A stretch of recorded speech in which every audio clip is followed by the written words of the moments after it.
सबको प्रभु यीशु मसीह के नाम में जय मसीह की। दोस्तों स्वागत है आपका हमारे एक और नई वीडियो में। दोस्तों इंसान के अंदर एक ऐसा एटीट्यूड है कि जब भी वो कोई गलती या गुनाह करता है तो वो उसके लिए अपने आप को रिस्पॉन्सिबल नहीं मानता, बल्कि वो दूसरों को या फिर शैतान को उस गुनाह के लिए जिम्मेदार ठहराता है और दूसरों पर दोष लगाता है और फिर कहते हैं कि मैं ऐसा करना तो नहीं चाहता था परंतु शैतान ने मुझसे करवा दिया। चलिए हम जानते हैं कि बाइबल का इस विषय पर क्या कहना है। तो चलिए दोस्तों हम इस वीडियो को शुरू करते हैं।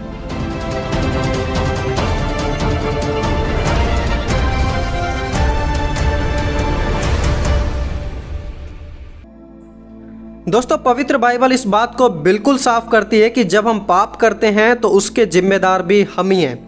जब आदम और हव्वा ने अदन के बगीचे में पाप किया तो वो खुद उस पाप के लिए जिम्मेदारी नहीं लेना चाहते थे, परंतु उसके विपरीत वो एक दूसरे पर दोष लगाना शुरू कर देते हैं। लिखा है उत्पत्ति 3 अध्याय उसका 12 और 13 वचन। आदम ने कहा, जिस औरत को तूने मेरे संग रहने को दिया उसी ने उस वृक्ष का फल मुझे दिया और मैंने खाया। तब यहोवा परमेश्वर ने औरत से कहा, तूने यह क्या किया? औरत ने कहा, सांप ने मुझे बहका दिया था तब मैंने खाया। यहाँ पर देखिए कि आदम हवा को और हवा शैतान को उस गुनाह के लिए जिम्मेदार ठहराते हैं। सब एक दूसरे पर दोष लगा रहे हैं। आज हम भी अपनी ही अभिलाषाओं इच्छाओं पर चलते हैं और हम ही उसके लिए रिस्पॉन्सिबल हैं। लेकिन शैतान भी पर्दे के पीछे छिपकर बैकग्राउंड में कोशिशें करता है हमें फंसाने की। लेकिन याद रखें कि पाप हम करते हैं, शैतान पाप नहीं करता। शैतान हमारा विरोधी है, वो परमेश्वर का विरोधी है, वो हर एक उस जन का विरोधी है जो खुदा के साथ चलना चाहता है और उसका एक ही मकसद है कि हमें खुदा से दूर करना। प्रेरित याकूब ने लिखा, प्रत्येक व्यक्ति अपनी ही अभिलाषा में खींचकर और फंसकर परीक्षा में पड़ता है। फिर अभिलाषा गर्भवती होकर पाप को जनती है और पाप बढ़ जाता है तो मृत्यु को उत्पन्न करता है। दोस्तों पाप हमारी ही मिसडीड्स, हमारे ही गलत फैसलों से होता है। जब तक आप खुद वो नहीं करेंगे तब तक शैतान भी आपसे कुछ नहीं करवा सकता।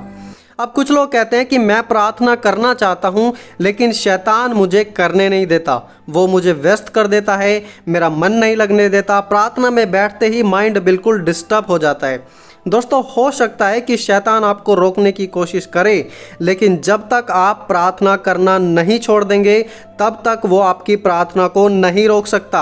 आप खुद आपके एक्शंस के लिए जिम्मेदार हैं। आप पूरे दिन तो सोते हैं, फ़ोन में समय बिताते हैं और फिर कहते हैं कि शैतान आपको प्रार्थना नहीं करने देता।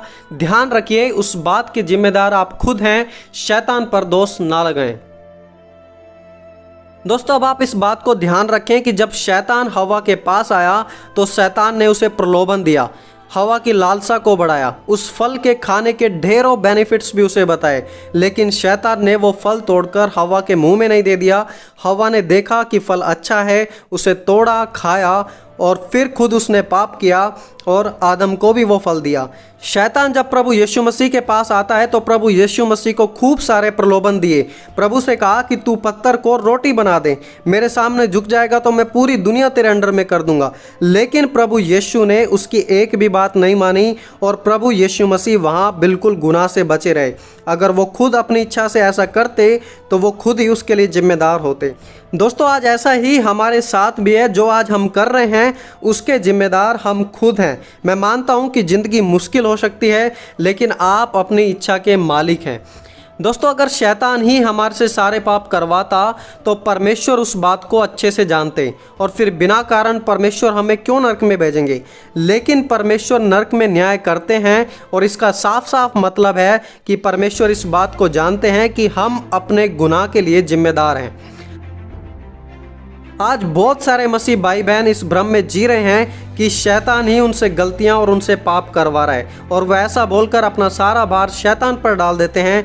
लेकिन दोस्तों इस संदेश के द्वारा मैं आपको अलर्ट कर रहा हूं कि आप अपनी गलती, अपने गुनाह के लिए खुद जिम्मेदार हैं, शैतान नहीं। तो दोस्तों आज इस वीडियो में इतना ही। प्रभु आप सभी को ढेर सारी आशीष दे और अपनी सामर्थ और अपने राज्य में आपको बढ़ाए।